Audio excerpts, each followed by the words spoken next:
但係佢而家靠 AI 月入50萬美金。你估下呢個人佢以前做咩嘅？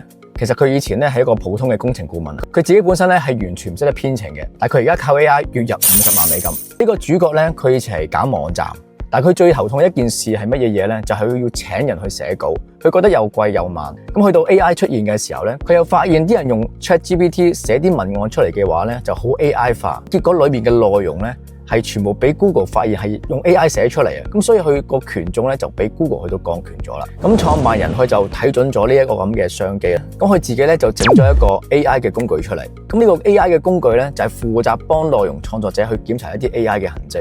咁可能你會問啦，咁究竟啲人點解會俾錢佢咧？咁其實原因係好簡單嘅啫，就係因為 SEO 對網站嚟講嘅話咧，冇咗呢個工具的話，佢哋成個網站嗰個高排名嗰個次序可能會喺 Google 上面去到消失。咁所以呢個工具係可以避開 Google 嘅檢查。關注我，下次帶你睇下其他人用 AI 成功創業嘅真實案例。